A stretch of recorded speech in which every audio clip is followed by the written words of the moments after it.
No meu blog, que eu uso muito pouco ultimamente, um livro de prosa e verso, eu fiz uma resenha em junho, se não me engano, sobre um livro chamado Como as Democracias Morrem, que é um livro esse, editado pela editora Zahar,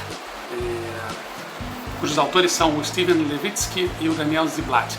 Eles são professores de Harvard e foi traduzido pelo Renato Aguiar. Aliás, muito bem traduzido. A tradução é uma arte que me encanta, porque realmente é muito difícil conseguir reproduzir com muita qualidade, né, um texto. Muitas vezes a gente não domina suficientemente as línguas e tal, então uma tradução me parece um trabalho extremamente importante. Eu acho que esse livro merece um pouquinho mais de atenção do que ele tem recebido pela comunidade, assim, pelas pessoas, de uma maneira geral. Pouca gente conhece, apesar de ser um best-seller do New York Times, saindo de um círculo muito acadêmico, é um livro muito desconhecido, pelo menos no Brasil. E eu acho que o livro é muito importante, porque ele analisa a eleição do Donald Trump nos Estados Unidos e faz comparações com outras eleições em outros países. A leitura do livro traz muitas inquietações, né? Vou ler um pouquinho do que eu falei no blog aqui. Essas duas professoras da Universidade de Harvard passaram os últimos 20 anos pesquisando o colapso dos regimes democráticos na Europa e na América Latina. E alertam para o fato de que as democracias atualmente não terminam em rupturas violentas, com golpes militares ou revoluções, nada disso. Ela termina justamente em eleições democráticas. Entendeu? A própria democracia acaba criando condições para que líderes autoritários se elejam e vão meio que minando as instituições democráticas, o que é assustador, né? Atentam para o fato de que atualmente a escalada do autoritarismo se dá com o enfraquecimento lento e constante das instituições fundamentais para a própria existência da democracia, como o judiciário e a imprensa. O fim da liberdade de imprensa é o fim da própria democracia. Perceber que as democracias são instrumentos sempre frágeis de preservação de uma sociedade e que elas possuem poucos elementos que são fatores de estabilidade democrática, como uma crença nacional nos princípios de liberdade, de igualdade, uma classe média robusta, bons níveis de educação e saúde, um setor privado diversificado, né, que são vacinas, na verdade, capazes de imunizar as sociedades contra um colapso democrático. É assustador, sobretudo que quando pensamos que em países cujas estabilidades democráticas foram atingidas, isso comece a acontecer também. As democracias morrem nas mãos de homens armados, sim, é o mais comum, né? Mas elas também podem sucumbir nas mãos de líderes eleitos democraticamente. Hitler na Alemanha foi eleito democraticamente. É um exemplo, acho que o máximo desse poder autoritário eleito pelo povo. A ditadura ostensiva é uma espécie de fascismo. E não há por que ter medo dessa palavra, já que ela é o que significa. Golpes militares e outras tomadas abruptas de poder são raros hoje em dia, já que o processo democrático começa nas urnas. Na via eleitoral não há tanques nas ruas. Os esforços dos governos para subverter a democracia são legais e podem até mesmo ser retratados como esforços para aperfeiçoar a própria liberdade, ou melhor, a própria democracia. E isso é assustador, porque são procedimentos altamente antidemocráticos, que por lei, por via da regra, por via do processo mais democrático possível, enterram a própria democracia. A erosão da democracia é quase imperceptível, vira um paradoxo trágico da via eleitoral para o autoritarismo. Os autores do livro defendem que as democracias funcionam melhor, onde há constituições que são reforçadas por normas democráticas não escritas. Dizem eles que duas normas básicas preservam os freios e os contrapesos de uma democracia. A contenção, que é a ideia de que os políticos devem ser comedidos ao fazerem uso de suas prerrogativas institucionais, e a tolerância mútua, que é o entendimento de que partes concorrentes se aceitem umas às outras como rivais legítimos. Normas de tolerância e de comedimento servem como grades de proteção flexíveis da democracia.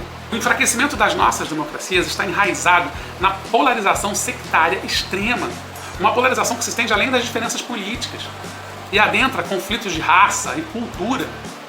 Uma coisa é clara, né? A polarização extrema é capaz de matar democracias, Portanto, há sim razões para alarme. Contudo, esse colapso, ele não é inevitável, nem é irreversível. Uma ação intimidadora baseada em dados e notícias falsas é o tratamento dado ao rival como se esse fora um inimigo e não alguém de quem se discorde ideologicamente. A rejeição sistemática dos resultados eleitorais, olha aí, o Trump recusando, né, batendo martelos que não perdeu a eleição, tal, não aceitando, isso é uma estratégia política, que não tem nada de suicida nela, em si. Em larga escala, pelos agentes, vem sendo utilizada. Instituições de salvaguarda da democracia, como os tribunais, os serviços de inteligência, os ministérios públicos, polícias federais, escritórios e comissões de ética, vêm sendo atacados. Elas vêm sendo descredibilizadas o tempo todo, justamente para você invalidar esses processos democráticos. Demagogos potenciais existem em todas as democracias e, ocasionalmente, um ou mais de um deles faz vibrar a sensibilidade política, a sensibilidade pública. Em algumas democracias, porém, líderes políticos prestam atenção aos sinais e tomam medidas para garantir que os autoritários fiquem à margem, longe dos centros de poder. Ao serem confrontados com extremistas e demagogos, eles fazem um esforço orquestrado para isolá-los. Embora as respostas populares aos apelos extremistas sejam importantes, o mais importante é saber se as elites políticas e, sobretudo, os partidos servem como filtros. Resumidamente, os partidos são os guardiões da democracia. Isso no Brasil é bem complicado porque a gente não leva muita fé nos partidos, né? E a gente aqui tem uma expressão política muito focada, muito voltada ao culto da personalidade. Né? É muito comum a gente votar na pessoa e não no partido, né? Ao contrário, por exemplo, dos próprios Estados Unidos, que apesar de ter eleito o Trump na última eleição, tem como forças primordiais da democracia americana esses dois partidos aí, democratas e republicanos, e mais um monte de partido em volta, com representatividade muito menor, mas que localmente tem seu papel expressivo. O Brasil não. O Brasil até teve uma polaridade a partir do governo Fernando Henrique Cardoso, em que PSDB e PT se alternaram no poder durante acho que 22 anos, né? O governo Fernando Henrique duas vezes, né? O governo Lula duas vezes, o governo Dilma uma vez e meia. Mas há muito pouca credibilidade em partido político no Brasil, né? E isso é um problema. Isso talvez seja um dos grandes problemas, porque como salvaguardar a nossa democracia em partidos tão pouco confiáveis? Fica a pergunta. Populistas tendem a negar a legitimidade dos partidos e costumam descrevê-los como uma elite corrupta e conspiradora, que às vezes até são. Quando populistas ganham eleições, frequentemente investem contra as instituições democráticas, os partidos, os ministérios públicos, as instituições de salvaguarda da justiça, né? E isso é um grande problema, porque é alguém que passa a deter o poder, que investe contra os mecanismos de salvaguarda da própria democracia. É muito comum que políticos obscuros e sem histórico importante, né, ao serem eleitos, comecem a questionar o pleito eleitoral, comecem a questionar as eleições alegando que são fraudes, comecem a questionar. Olha, esse livro, ele é de 2018, se eu não me engano, então eles estão analisando muito em loco, muito no momento histórico que a coisa está acontecendo, de forma muito acertada, pelo menos ao meu ver. A ascensão inicial de um demagogo ao poder tende a polarizar a sociedade, criando uma atmosfera de pânico, de hostilidade, desconfiança mútua.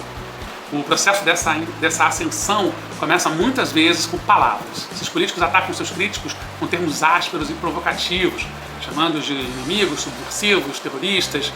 No Brasil, nós nos acostumamos muito a ouvir o termo comunista, completamente fora de contexto, mas qualquer um que pense diferente é chamado de comunista. Isso é muito louco, porque quem fala não sabe nada do que significa ser comunista ou não. A erosão da democracia acontece de maneira gradativa, muitas vezes em pequenos passos. As iniciativas governamentais para subverter a democracia costumam ter um verniz de ilegalidade, muitas vezes adotadas sob o pretexto de dirigenciar algum objetivo público legítimo e mesmo elogiável, como combater a corrupção, limpar as eleições, aperfeiçoar a qualidade da própria democracia, aumentar a segurança nacional. Tudo isso é legítimo, mas tudo isso serve de disfarce para justamente atacar as instituições que salvaguardam a democracia. Estados modernos possuem várias agências com autoridade para investigar e punir delitos, tanto de funcionários ou mandatários públicos como de cidadãos comuns. Entre elas figuram o sistema judiciário, os órgãos de imposição da lei, os serviços de inteligência, as agências reguladoras e tributárias. Em democracias, essas instituições são destinadas a servir como árbitros neutros para autoritários em potencial. As instituições judiciárias e policiais representam, assim, tanto um desafio quanto uma oportunidade. Elas sendo independentes, têm a capacidade de denunciar e punir abusos do governo. E este é um trabalho de árbitro. Impedir fraudes.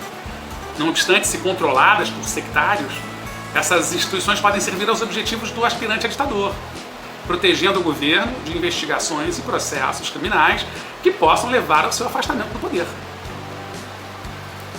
Autocratas eleitos buscam enfraquecer líderes que disponham de meios para financiar a oposição e, sobretudo, de silenciar as figuras culturais, artistas, intelectuais, estrelas pop, atletas, cuja popularidade ou postura moral faça deles uma ameaça. Uma crise representa uma oportunidade para começar a desmantelar o inconveniente e às vezes ameaçador sistema de freios e contrapesos que vem com a política da democracia. Apesar de tudo isso, não parece que ainda tenhamos ultrapassado o rumo do autoritarismo. O fator que mais afeta o destino de nossa democracia ainda é a opinião pública. Quando um líder eleito desfruta de uma taxa de aprovação de mais de 70%, por exemplo, os críticos trocam de camisa com uma certa facilidade. A cobertura da mídia se suaviza, os juízes são mais relutantes em tomar decisões contra o governo, e mesmo os políticos rivais, preocupados com a perspectiva de que fazer uma oposição estridente possa isolá-los, mantêm a cabeça relativamente abaixada. Isso aconteceu no governo brasileiro na era Lula e ainda se estendeu depois na primeira eleição da Dilma. O Brasil nunca foi bipartidário, mas PT e PSDB protagonizaram a política nacional por mais de 20 anos. Lá, em contraste, quando a taxa de aprovação é baixa, a mídia e a oposição ficam mais atrevidas. Juízes têm a ousadia de enfrentar o presidente, aliados começam a descolar dessa possível canoa furada, a imprensa parte para o ataque. No entanto, crises graves de segurança são modificadores do jogo político. Quase invariavelmente, elas aumentam o apoio ao governo. Os cidadãos se tornam mais inclinados a tolerar e mesmo a endossar medidas autoritárias quando temem por sua própria segurança. Por isso que esses autocratas, eles adoram uma guerra, adoram uma simulação de guerra, adoram o estabelecimento de um clima de tensão entre países, entre fronteiras, porque a iminência de uma guerra faz com que a população se assuste e comece a dar credibilidade àquele cidadão lá que assumiu a presidência, que assumiu o governo. Segundo a Danielle Allen, o fato puro e simples é que o mundo jamais construiu uma democracia multiétnica na qual nenhum grupo étnico em particular tenha uma maioria, na qual igualdade política, igualdade social e economia que empodere a todos tenha sido alcançado. É preciso, sim, reestruturar a paisagem política. A intensidade das animosidades partidárias de hoje refletem o efeito combinado não só da diversidade étnica crescente, mas também a desaceleração do crescimento econômico, a estagnação dos salários entre a população mais pobre e a desigualdade econômica crescente. O crescimento econômico desacelerou no mundo todo, sobretudo para aqueles na base da pirâmide da distribuição de renda. Os índices de distribuição de renda no mundo inteiro pioraram. As mudanças econômicas das últimas décadas trouxeram diminuição da estabilidade do emprego. Hoje já não se tem muita estabilidade de emprego. Se questiona, inclusive, a estabilidade de quem tem. Um aumento de horas trabalhadas, o que me parece muito maluco, porque o Domênico De Masi já dizia lá no final dos anos 80 que a gente se encaminhava para uma sociedade que não precisaria, que seria uma sociedade do lazer, que trabalharia 6 meses e folgaria 6 meses, que a gente produz tanto, que não há necessidade de se trabalhar tanto, muito pelo contrário. E a gente está vendo um trabalho que está sendo incorporado à nossa dinâmica pessoal e interna, inclusive de home office, em que esse trabalho passa a se tornar parte do seu dia full time, 24 horas por dia. Está sempre a serviço do teu trabalho. Uma agenda de políticas sociais que de alguma maneira beneficia a todos pode ajudar sim a diminuir ressentimentos. Construir pontes que atravessem largas faixas das classes médias brasileiras, por exemplo, que se sentem também abandonadas pelas políticas sociais nos governos recentes e sejam capazes de consolidar o apoio social a políticas mais duráveis, de redução de desigualdade, sobretudo nas classes mais necessitadas. No caso do Brasil, por exemplo, em particular, uma política de transferência de renda é muito mais do que necessária, ela é absolutamente fundamental. O aumento substancial do salário mínimo, a adoção de uma renda básica universal, a ampliação dos salários de família, a introdução ou a ampliação de modelos educacionais que imponham responsabilidade às grandes empresas, com exigências de creches, escolas, até o Fundamental 1, com exigibilidade de serviços de saúde internos capazes de realizar os primeiros atendimentos, são cruciais para uma redução significativa da desigualdade social no Brasil. Tem que jogar responsabilidade para a elite. Senão, o governo fica tentando puxar de uma classe média exprimida, de uma classe pobre e mais exprimida ainda, que quase não consegue contribuir financeiramente com nada, e as pessoas ficam numa sensação de desespero permanente, porque não sabem como vai ser o dia de amanhã. A democracia é um empreendimento compartilhado e é preciso que todos assumam as suas responsabilidades. É preciso que o grande empresário, o Big Boss, assuma a sua fatia nesse esforço.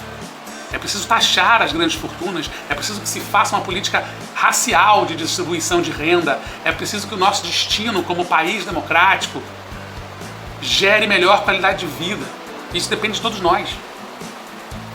Sem uma especial atenção das elites financeiras, fica tudo mais difícil. Impensável que um banco anuncie num semestre um lucro de 6 bilhões de dólares. Esse mesmo banco demita 2.700 pessoas em plena pandemia. Isso detona qualquer possibilidade da democracia dar certo. Enfim, o livro Como as Democracias Morrem é um livro importante justamente porque nos faz analisar e pensar essas muitas coisas. E acho que a gente tem aí um segundo turno todo pela frente, em 3 semanas, dá para ler. Eu indico, aconselho, tem na Amazon, você pode mandar encomendar, você pode ler o book, você pode ler a resenha, você pode ler lá no meu blog uma resenha grande, longa, tem várias resenhas de muitas pessoas muito melhores do que eu, falando sobre esse livro. Pensem com carinho, leiam, e é isso.